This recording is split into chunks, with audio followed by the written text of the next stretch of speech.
अगर मैं ये बोलूं कि हर पेरेंट्स का अपने बच्चों से आए दिन ये सवाल ज़रूर होता है, मन में आता ही है और हम लोग पूछते भी हैं कि आपको साइंस लेना है कि आपको मैथ लेना है, आपको क्या बनना है आगे जाके एज अ करियर, आप क्या देखते हो फ्यूचर में। और मोस्ट ऑफ द टाइम तो हमारी ज़बान पे ये आता है कि डॉक्टर बनना है कि इंजीनियर। तो आज के इस वीडियो में थोड़ी सी साइंस से रिलेट करके मैं बात करूँगी। शायद आप लोग को ना पता हो, इसकी अवेयरनेस क्योंकि कम है बहुत ज़्यादा आज के डेट में भी, कि लोगों को पता नहीं है कि 11 फरवरी एक ऐसी डेट है जिसे हम आप international day of the women's and girls in science के रूप में सेलिब्रेट करते हैं। साइंस की क्या इम्पोर्टेंस है ये मुझे बताने की ज़रूरत ही नहीं है। अगर साइंस ना होती तो इतना कुछ जो हम लोगों के सामने आज हम लोग रह रहे हैं ये सब कुछ ना होता, अगर इन्वेंशंस नहीं होते।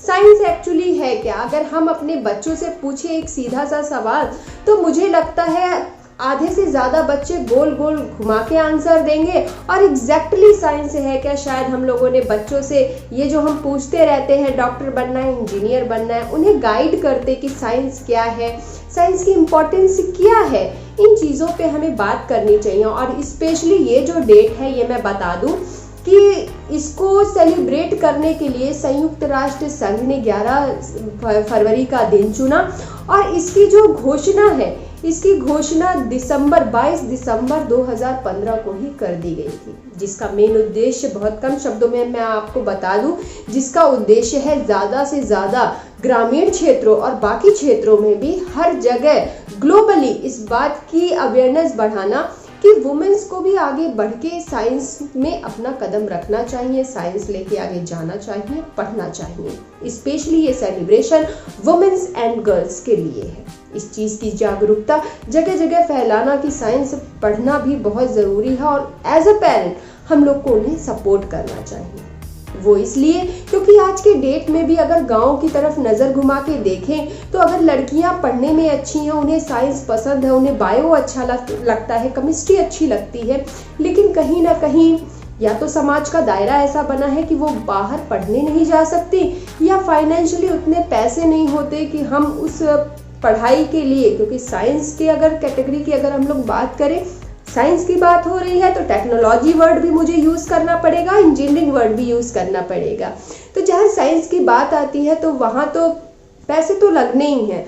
तो फाइनेंशियली अगर आर्थिक स्थिति अच्छी नहीं है, एक रुकावट तब बन जाती है वुमेन्स और गर्ल्स के लिए।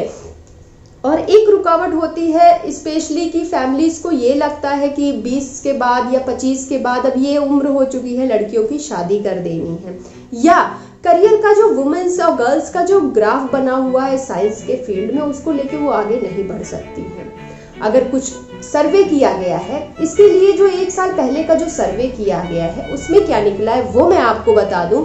जो लड़कियों का साइंस लेके आगे जाने का परसेंटेज है वो सिर्फ और सिर्फ 30% है, जो आप देख पा रहे होंगे कि कितना कम है। तो इस दिन को सेलिब्रेट करने का मेन पर्पस यही है कि इस परसेंटेज में, इस आंकड़े में थोड़ी बढ़ोतरी हो। और मुझे ऐसा लगता है कि चीज़ें चेंज हो रही हैं, पहले कुछ और था, आज तो पेरेंट्स भी अवेयर हैं हर चीज़ को लेके और अपने बच्चों के लिए support as a big support खड़े हो रहे हैं। अगर नहीं है तो मैं इस वीडियो के ज़रिए रिक्वेस्ट करूंगी कि लड़कियों को भी, वुमेन्स को एकदम उनके साथ स्टैंड करिए, खड़े रहिए। उन्हें कुछ पेरेंट्स होते हैं कि अरे साइंस बहुत टफ है, तुमसे होगा नहीं, या इसमें बहुत पैसा लगेगा, हम कर नहीं पाएंगे। या कुछ लड़कियां तो ये तक कहती है कि हमारे पेरेंट्स बोलते हैं कि अगर तुम लड़का अगर होती तो शायद हम लोग करवा सकते हैं, लेकिन लड़की हो तो बाहर भेज नहीं सकते और फिर तुम्हारी शादी भी तो करनी है। तो बहुत सारे ऐसे रोड़े आप बोल सकते हैं कि ऐसी प्रॉब्लम्स फेस करती हैं वुमेन्स कि वो चाह के भी आगे नहीं बढ़ सकती।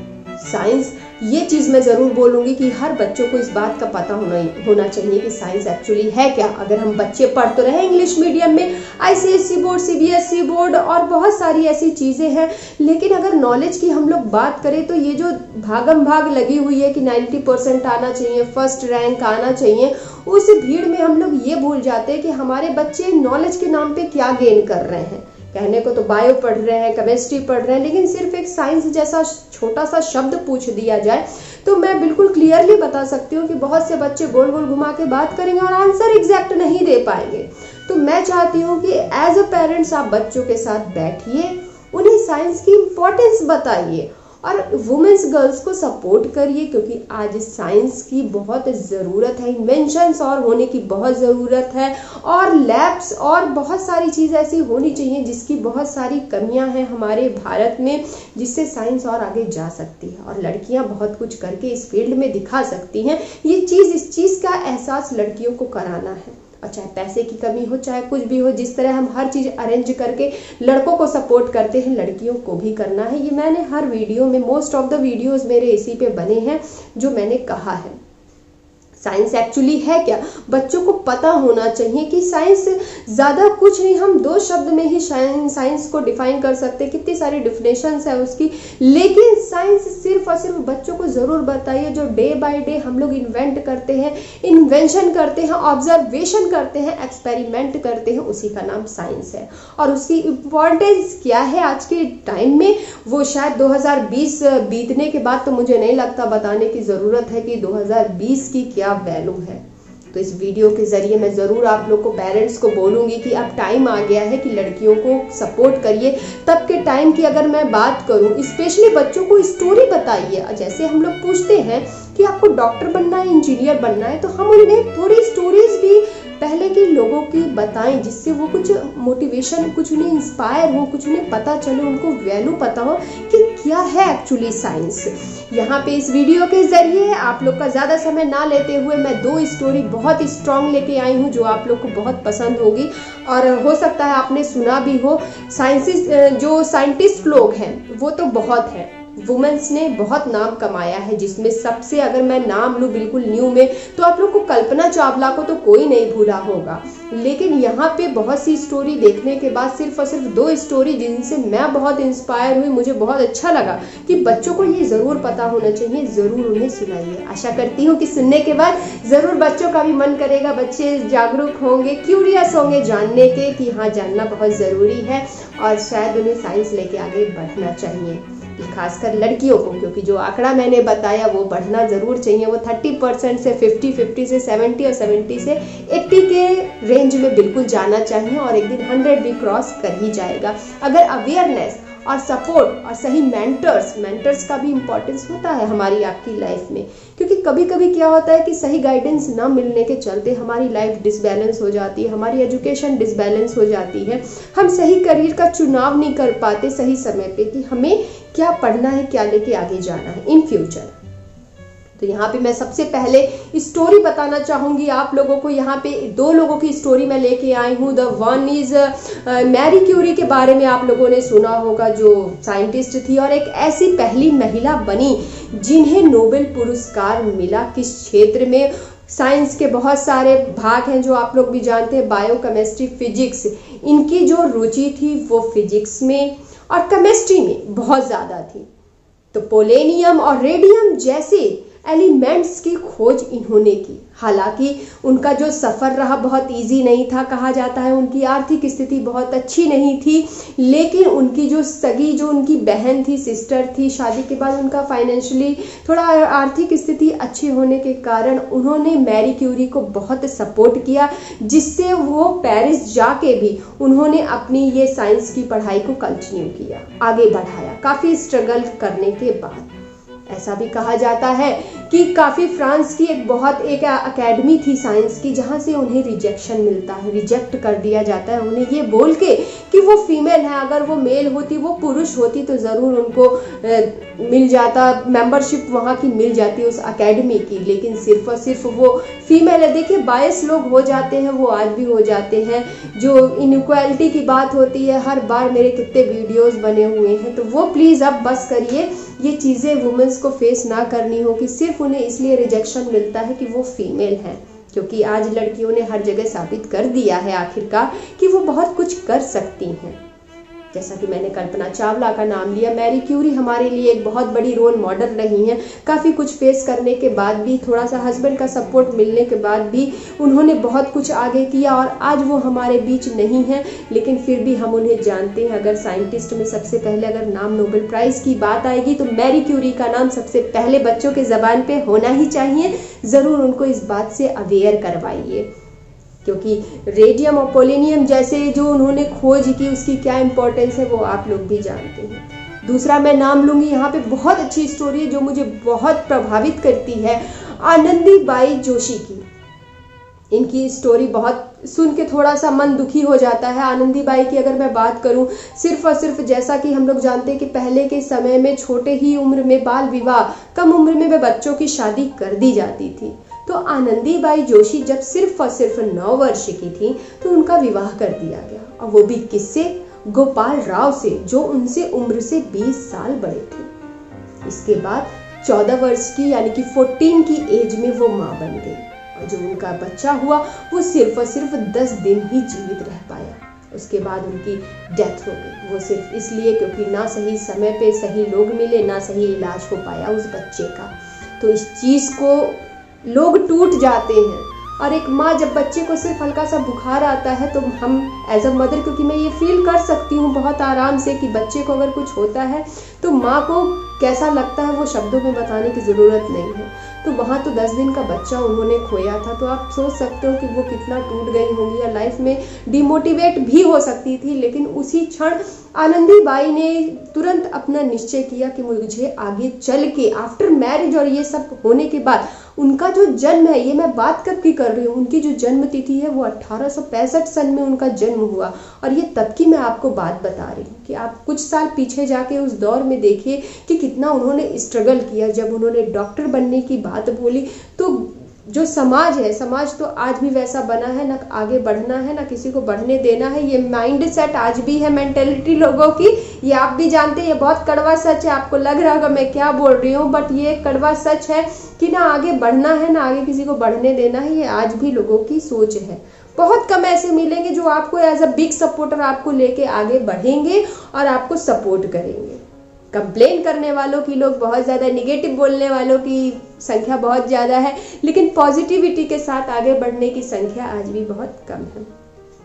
लेकिन बस इस पॉजिटिविटी को लेके निगेटिव लोगों के बीच से जब लोग आगे बढ़ते हैं तो वही लोग आगे जाते हैं, जैसे कि आनंदीबाई जोशी ने किया, जिनकी मृत्यु सिर्फ और सिर्फ, अगर मैं बोलूँ तो बताते हुए भी तकलीफ हो रही है कि सिर्फ और सिर्फ 22 की उम्र में उनकी डेथ हो गई। लेकिन आज भी इतिहास के पन्नों में उनका नाम सिर्फ और सिर्फ इसलिए है कि इतने कम उम्र में शादी होने के बाद, माँ बनने के बाद उन्होंने अपना नाम रोशन किया। हालांकि उनका सपना था डॉक्टर बनना और बहुत कुछ करना, जो वो पूरा आधा अधूरा में ही छूट गया। लेकिन उन्होंने अपने हौसले से, अपनी जो उनकी विल पावर इतनी स्ट्रांग थी कि उन्होंने समाज की, दुनिया की किसी की परवाह नहीं की। लोग नेगेटिव बोलते रहे, बोलने दिया उन्होंने, लेकिन उनको जो करना था वो उन्होंने करके दिखाया। तो मैं चाहती हूँ कि हमारी अपकमिंग जनरेशन, इवन मेरा बेटा भी ये नाम ज़रूर जाने कि हाँ, आनंदीबाई जोशी कौन थी और मैरी क्यूरी कौन थी। तो इन दोनों की कहानी से ज़रूर आप लोग इंस्पायर होंगे, और मैं आशा करती हूँ कि ये कहानी सुनने के बाद आप लोग को ज़रूर लगेगा कि लड़कियाँ भी बहुत कुछ कर सकती हैं। अब ये समय आ गया, ये बार बार बोलने की ज़रूरत नहीं है। अब ज़रूरत है ये सोच बदलो, देश बदलो, ये सब ऐसे से नहीं होगा। बच्चों को इम्पोर्टेंस बताइए। यहाँ पे एक चीज़ मैं बोलूँगी, याद आ रहा है मुझे कि बैक सीटर्स बहुत फेमस होते हैं, जो पीछे में बैठते हैं सिर्फ इस डर से कि कभी कभी सब्जेक्ट हमें टफ लगता है बच्चों को ना, एज ए स्टूडेंट की अरे साइंस बहुत टफ है, मैथ बहुत टफ है, कहीं टीचर ने कुछ पूछ ना दिया, हम आगे क्यों बैठे। अभी तो रोल नंबर वाइज बच्चों को बैठाया जाता है और इधर उधर बहुत सारी चीज़ें चेंज हो गई। लेकिन हमारे टाइम में तो यही होता था कि बहुत बैक सीटर्स हर क्लास में मिले हैं कि कहीं टीचर की नज़र पड़ जाए, टीचर ने पूछ दिया तो क्या होगा।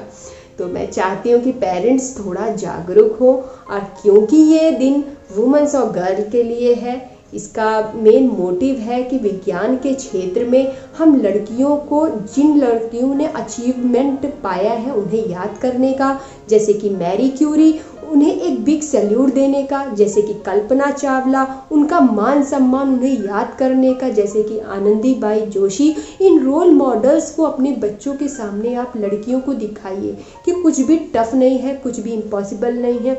अगर उन्हें साइंस पसंद है, चाहे वो केमिस्ट्री की तरफ जाना चाहती हैं, बायो की तरफ बढ़ना चाहती हैं, या फिर फिजिक्स की तरफ जाना चाहती हैं, तो बिल्कुल एज अ सपोर्ट, ये जिस उम्र में हम लोग शादी की बात अपनी लड़कियों से करते हैं कि अब शादी की उम्र हो गई है, पढ़ना नहीं है, बहुत वुमेन्स आज भी फेस कर रही हैं, या शादी के बाद भी अगर उनका ड्रीम है वो आगे जाना चाहती हैं, तो देखिए हर जगह इन्वेंशन, ऑब्जर्वेशन, एक्सपेरिमेंट अगर नहीं होगा तो ये लाइफ नहीं होगी। तो ज़रूर इन चीज़ों को अवेयर कराइए और बच्चियों को, बेटियों को साथ में खड़े रहिए। अगर उन्हें टफ लग रहा है तो उसको इजी बनाना आपका काम है कि आप अपने बच्चों को गाइड कैसे करें। ये पूछना कि डॉक्टर बनना है, इंजीनियर बनना है, उससे ज़्यादा मैटर ये करता है कि हम उनके एज अ मेंटोर, एक अच्छे मेंटोर बने, एक सही गाइडेंस दें और सही समय पे बच्चे सही चुनाव करें। तो आगे भारत का भविष्य और उज्जवल जाएगा, साइंस के क्षेत्र में भी, विज्ञान के क्षेत्र में भी। यहाँ पे मैं बता दूँ आपको, थोड़ा सा समय और लूँगी, कि हरियाणा की अगर आप लोग बात करें, सत्यमेव जयते बहुत फेमस था जो सब लोग देखते थे, संडे को 11 बजे देता था। उसमें मैंने देखा 5 साल पहले जब ये सत्यमेव जयते में एक बार हरियाणा की कहानी दिखाई गई, जिसमें ये दिखाया गया कि कई सारे लड़के बैठे हैं और उनसे पूछा गया कि आपकी शादी क्यों नहीं हुई। सब यंग थे लेकिन शादी क्यों नहीं हुई। जब आमिर खान ने पूछा तो उन्होंने कहा क्योंकि हमारे यहाँ लड़कियों में बहुत कम है, क्योंकि लड़कियों की डेथ कर दी जाती है। अगर पता चला कि बेटी है तो तुरंत आगे, आप समझ ही रहे हैं, मुझे बोलने की जरूरत नहीं, क्योंकि बोलते हुए भी अच्छा नहीं लगता है ये शब्द मुझे। लेकिन आज के डेट में अगर उसी हरियाणा में एक रिपोर्टर गए थे वहां पे पूछने के लिए कॉलेज में, तो वहां पे लड़कियों की संख्या लैब में, केमिस्ट्री की लैब का मैंने वो देखा था दृश्य जो था टेलीविजन पे, उसमें हरियाणा का जो वो लैब जहाँ पे वो रिपोर्टर गए, वहाँ 12 लड़कियां एक तरफ खड़ी थी और 2 लड़के थे सिर्फ। तो ये चीज़ें समझ में आ रही है कि अब समय बदल रहा है, लोग बदल रहे हैं, सोच बदल रही है। बस ज़रूरत है थोड़ा सा और मोटिवेट होने का, एक ह्यूज सपोर्ट बन के बेटियों के साथ खड़े होइए और उन्हें बताइए कि साइंस क्या है, कि स्टोरी के रूप में। स्टोरी हर उम्र में सुननी अच्छी लगती है, तो ज़रूर बेटियां समझेंगी। और अगर वो पढ़ना चाहती हैं, साइंस लेके आगे जाना चाहती हैं, तो बिल्कुल उन्हें बताइए। और इस दिन, ये जो दिन आ रहा है, specially international day women's and girls in science, ज़रूर एक साइंटिस्ट की एक खूबसूरत सी स्टोरी, चाहे वो कल्पना चावला ही क्यों ना हो, जिनका भी पता है, ज़रूर बच्चों से शेयर करिए। आशा करती हूँ हर बार की तरह ये वीडियो भी काफ़ी यूजफुल रहा होगा आपके लिए।